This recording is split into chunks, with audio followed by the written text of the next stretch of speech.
qoyska oo muddo waxa weeye de 6 bilood halkaan isaga jooglayn inta case-ka dib loo eegayo 6 bilood xukunku ama cadaalad ku dhaco ama cadaalad darro ku dhaco laakiin hadduu dhaco de waa sharci qodob madaxweynaha jamhuuriyadda Soomaaliland wuxuu de ku yahay sharci waa qodob sharciyeysan oo xukuna aniguna waxaan de ku xukumanahay aniga jaamacba waxaan ku xukumanahay de waa qodob sharciya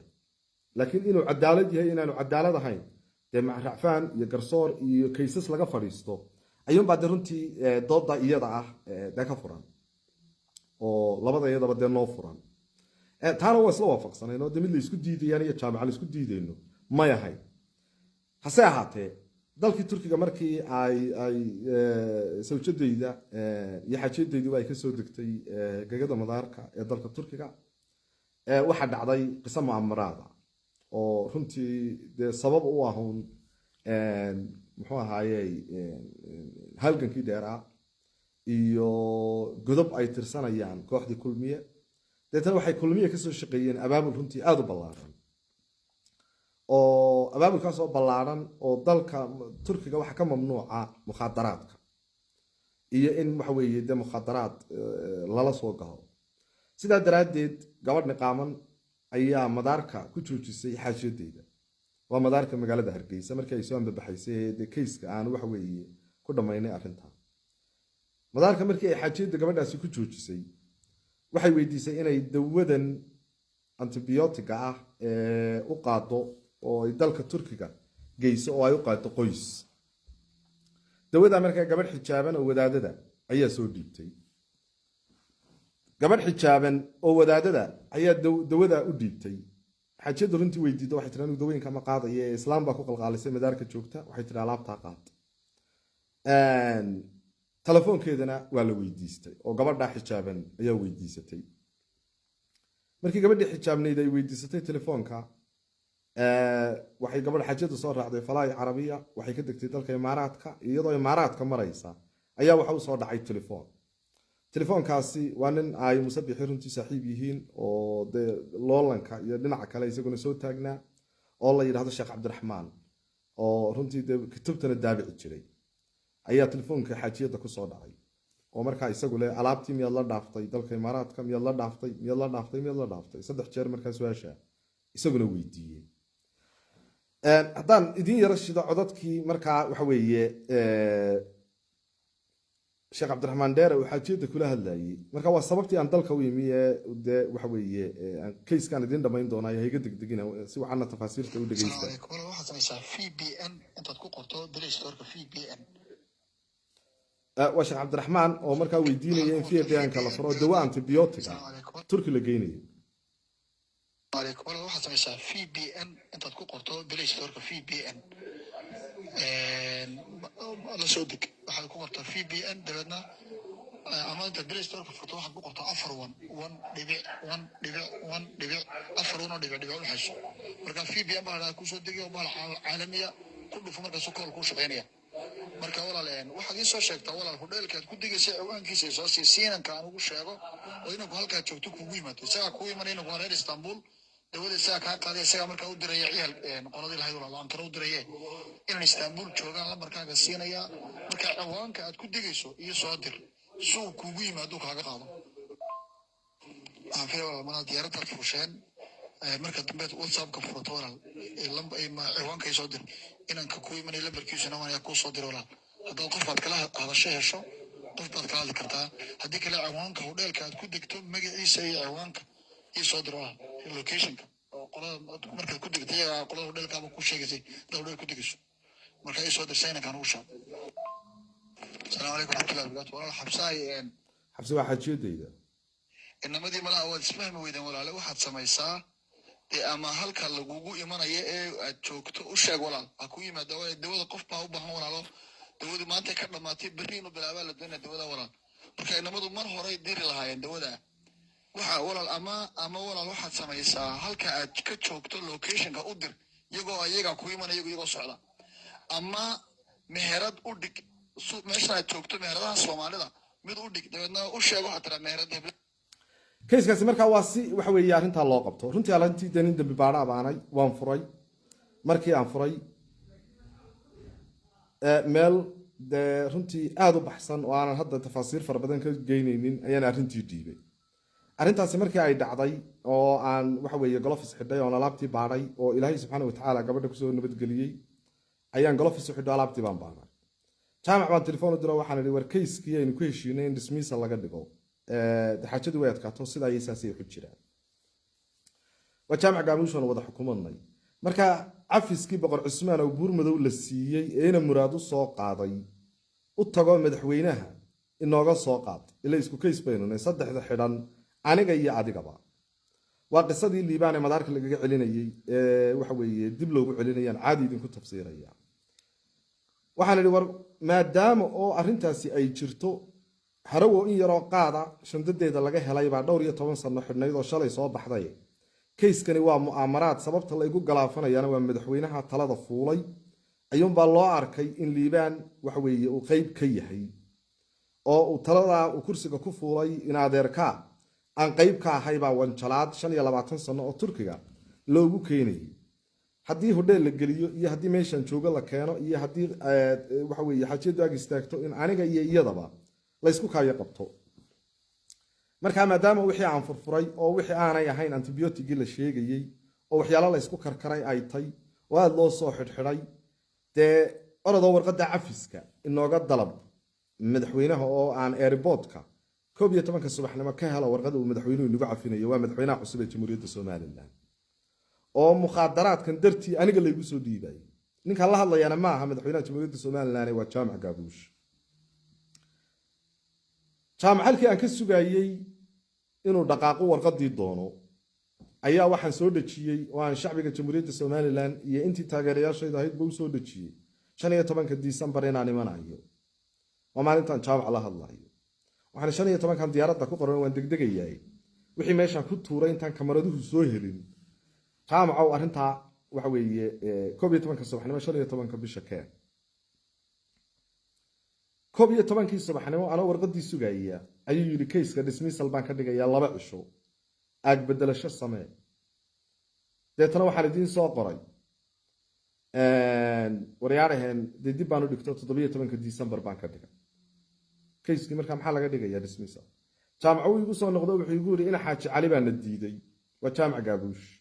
liibaan in xaaji cali baa diidayo kayskii dismissal lagama dhigi karo adiguna ma soo degaysid 17 mid waa in lagu xidho waxaanad adigu samaynin oo xukun siyaasi ah oo in cirro dartii adigu lagugu xukumayna laguma xidhayo warqad cafisa oo la keenayaana ma jirto kelmadda markaa jaamac ka xanaaqay waxay ahayd kelmadda cafiska wuxuu yidhi dembigan anigu mustaqbalkayga ku gubi maayo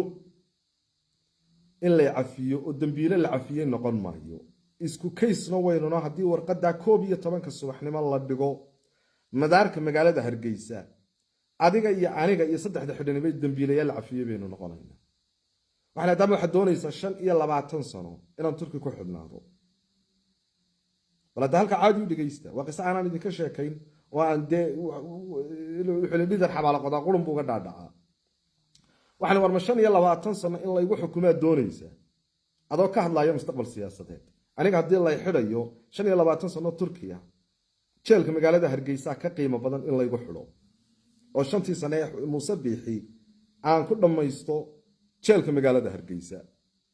balada qisada caadi u dhageysta dadweyne ina faanteen baan filaya jaamac gaabuush oo baan idhi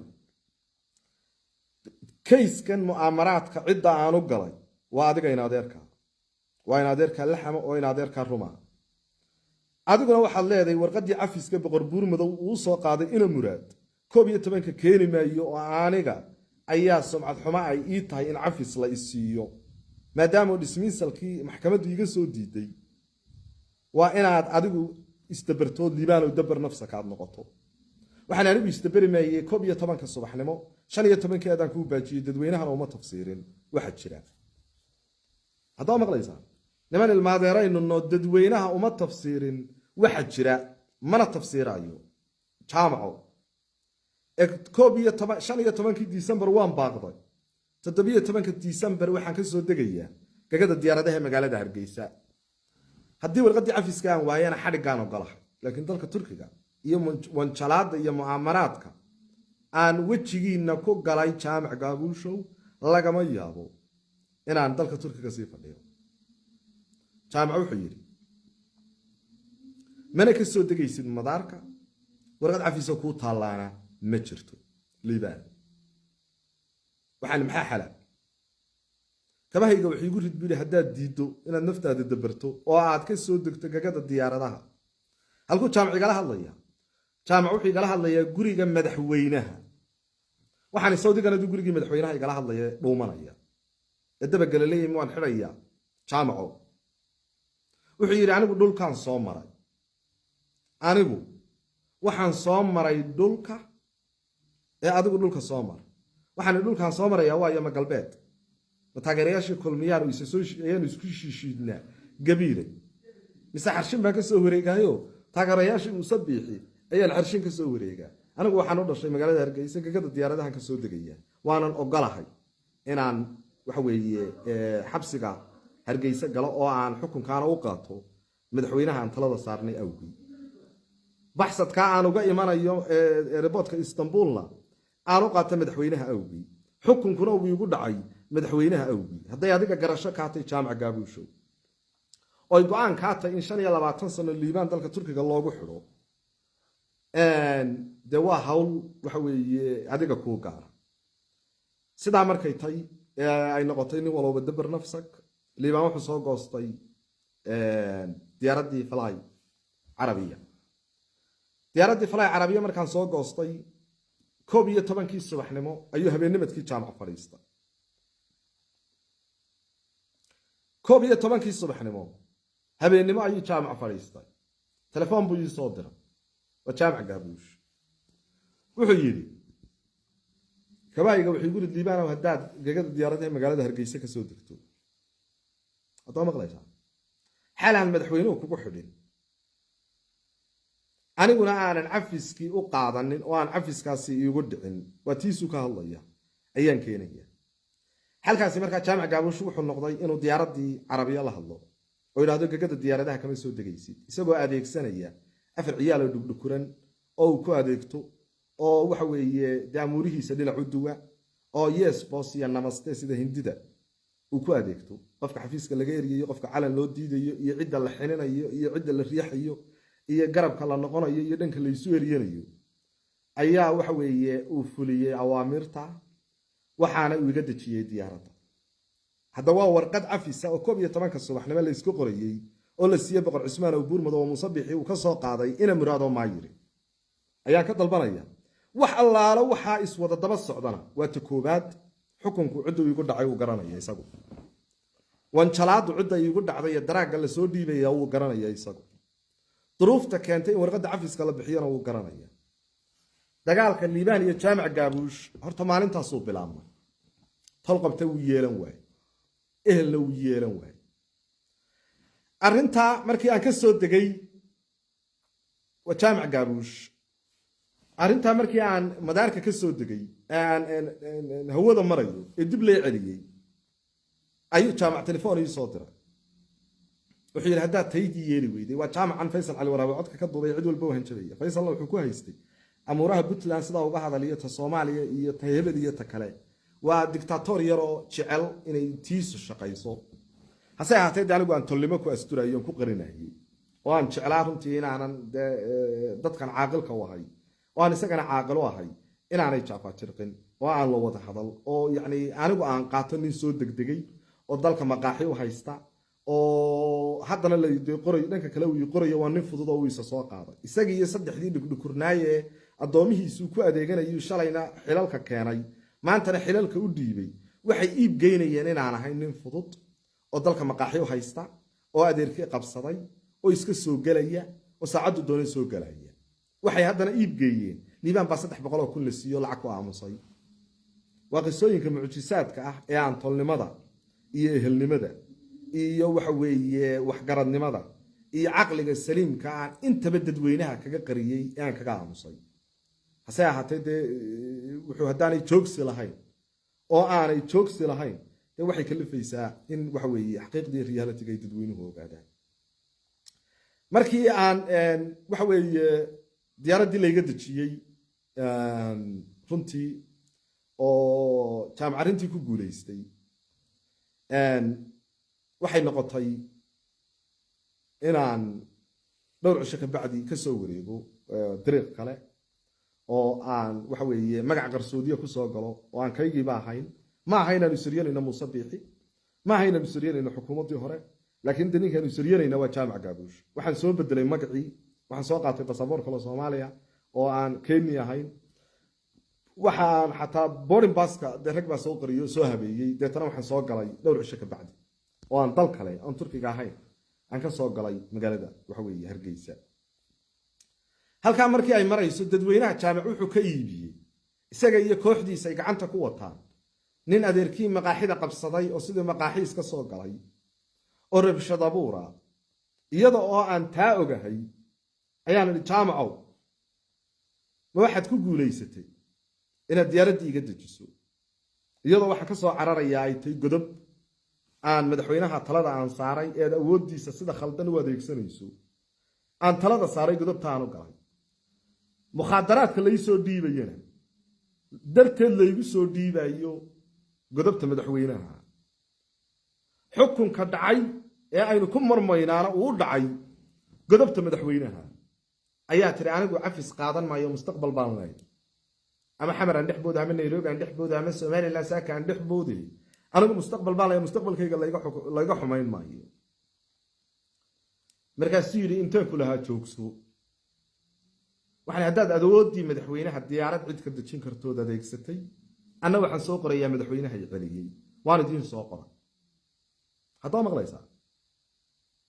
madaxweynaha ayaa soo qoray waana arrintii keentay ereygii ahayd Muuse Cafi diiwaan waxaa la qoray nin degdegaya oo Muuse Cafi leh waxaa la qoray nin waxa weeye isa soo maqiiqay isagoo 5 sano xukun u yeelo dalka iska soo galay isagoo dadkii ka iibinayo dhuumasho inuu ku soo galo guriga odayga ku dhuumanayo oo aan waxa weeye si dhuumasho uu ku soo galayo oo isagu ku soo galay oo anigu madaarkiis ku soo qaadayo intaaba waa la qoray inta iyadoo la qoray ayaan anigu qaatay tolnimo darteed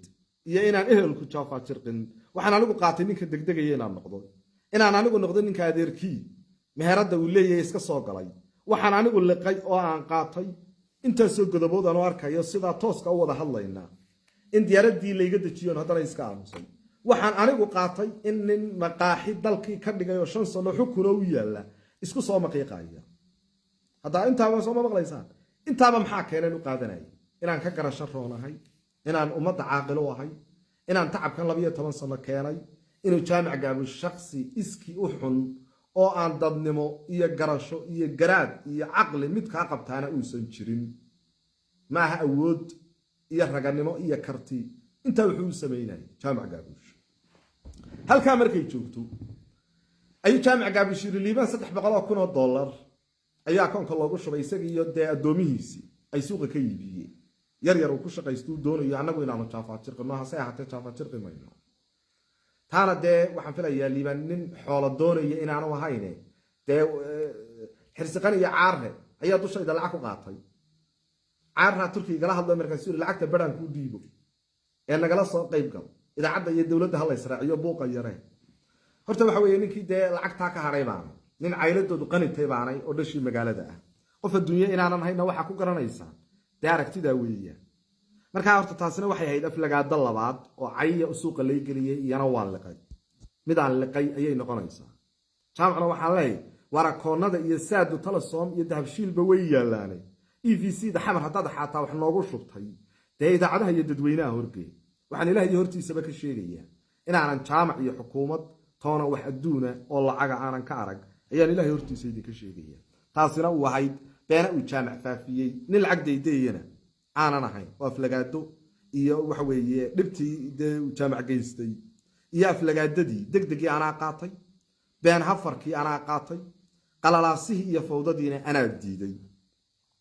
erbodka anagoo marayna oo jaamac waxa weeye telefoonka si tiqtiqsiyo aflagaadale oo gafle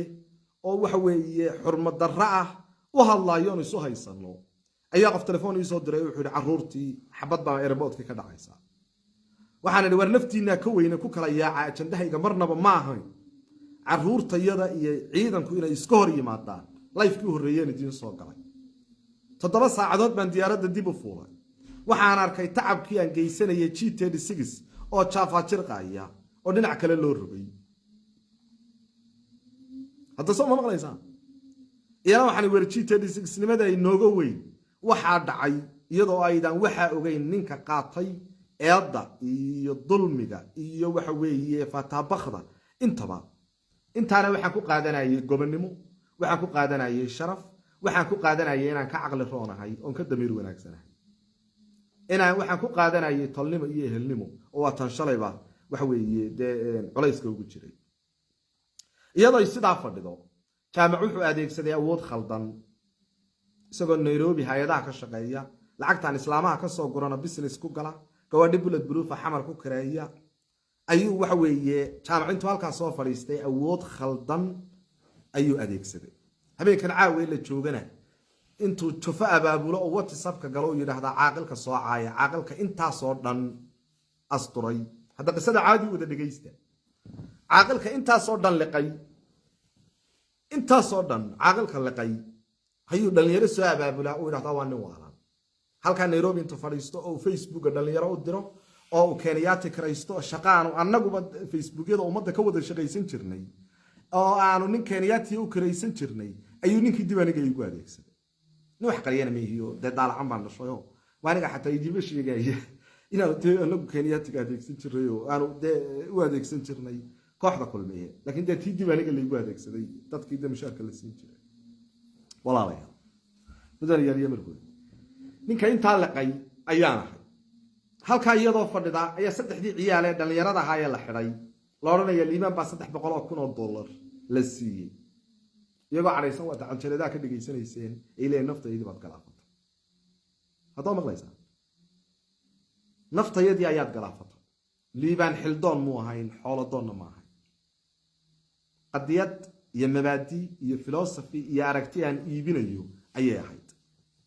jaamacu dagaalka warso iyo naato ee qoyska dhexdiisa adigu aad ka wado ma ahayn in lagu hagi karo haddaad inamada yaryar ee xogayaasha ahaa ee shalay ku adeeganaysay aad adigu tiraahdo cidaana eriya cidaana soo dhaweeya dagaalka warso iyo naato ma yihiin ninka qayba ee waxaan ahay caaqilkii G36 imikana ummadaysi soo dhaweynaya ee doonaya inuu noqdo ugaaska Soomaaliland ee nabadda iyo walaalnimada iyo dadka midnimadooda ka shaqeeya ma yihiin jaamaco nin aad amri karto u yeedhin karto qasbi karto taada u yeedhin karto qarsoodiga wixii aan qarinayay oo dhan jaamac gaabushow waxa soo dhan waxa runtii kalifay talcayl asturid iyo inaan adiga ka garasho iyo garaad roobay hadoo maqlaysaa ninkan dhisay adiga ma aha waa madaxweynaha jamhuuriyadda Soomaaliland Dr. Cabdiraxmaan Maxamed Cabdilaahi Ciro adiga laguma dooran madaxweynaha jamhuuriyadda Soomaaliland sababaad u qaraacdo Faysal Cali Waraabo tira siyaasadda bariga sida uu hagiyay sida uu hag kuma saarna suldaan ma tihid madax dhaqameed ma tihid siyaasina ma tihid jaamaco hadday cidi fududahay habeenkii hablaheena naaska lagala dhacay ragana xiniyaha lagala baxayay hotelka Nairobi baad ka fiico cabaysay quruxda badnaa waxaynu ku kulmaynay guriga intisaar cali fideen inta Faarax Maxamed ee jabada buurta gaclibaxan ka asaasaynay halkaasaynu shaax ku wada cabaynay dan kama lahayn geeridii nabiga ma dugay sababaad saaka dalka u dhexboodaa oo aad kooxigu abaabushaa oo aad u hanjabtaa midna ma jirto mid allaala mid jirtaa ma jirto jaamaco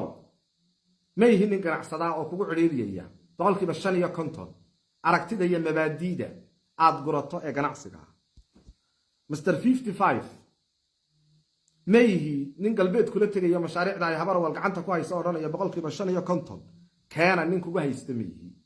ma yihiin siyaasi xil doonaya oo xisbigana hore uga doonay saakana xil ka doonaya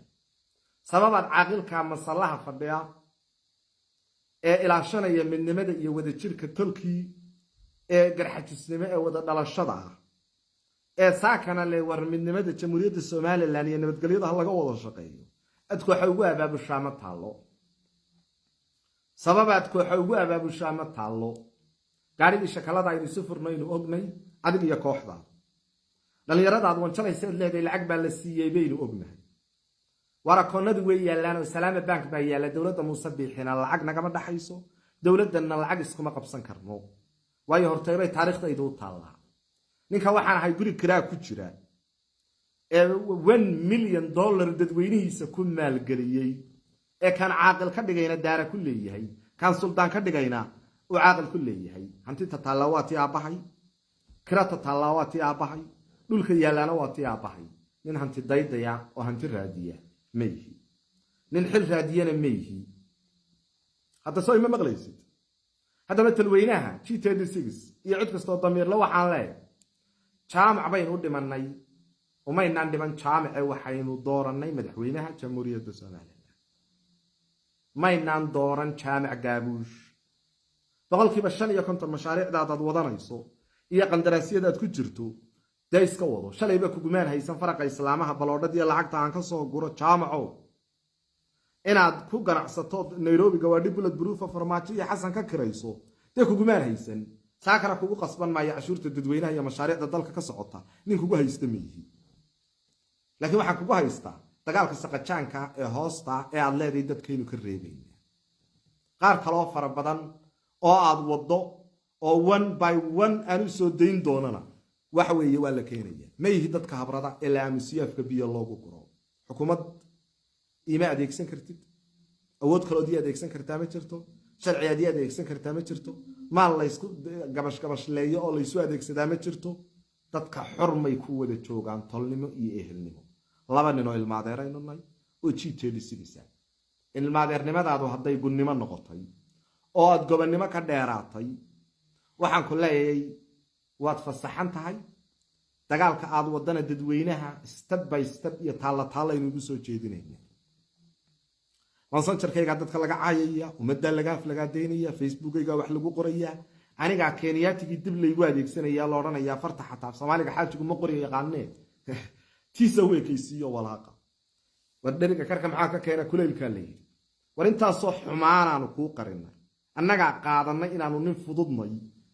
oo xukun u yaala u soo degdegay si aanu sharci aqoon ahayn annagoo nabad sugidda dhameynay oo sharciga naqaana oo dawladnimada wax ka naqaana ayaanu nin fudud qaadan eediya hafarka ayaad sidii nin laaluush lagu aamusiyo oo dibadda ka qaylinaya ayaad annagii naga dhigto tii baanu qaadanay haddaad maqlaysaa 300,000 gaari haar yar oo $8,000 oo kira kama na wadanay gurigana kirada ninka yoonisleyna kuma aanan jirnay hadda waad maqlaysaa tii qoyskayagana halkan ay taala hantida iyaduna halkan ay taala passport ingiriisna waanu sidanaa adduunyada aan dan kala hayne jidkaana ku qaybinaa jaamaca ee aflagaadada iyo wanjalaada iyo mu'amaraadka aad umada kala wareegaysay xataa ku geysay gudoomiye Faysal Cali Waraabe inaad u hagto oo aad u yeeriso yar kanaad xilalka geysatay ee u yeerinayso dadku maaha kuwaad xataa marwooyinka afka u gelinaysa ee oranaysa calaamada u soo diida maaha xishood nin weyn baatay dagaalada saqajaankeed ku jirtana dadweynaha iyo idaacadda ayaanu one by one page ahaan uga soo deyn doonaa haddii aad waxa weeye annaga dariiqadayada soo marto nin loo yeeriyo manihin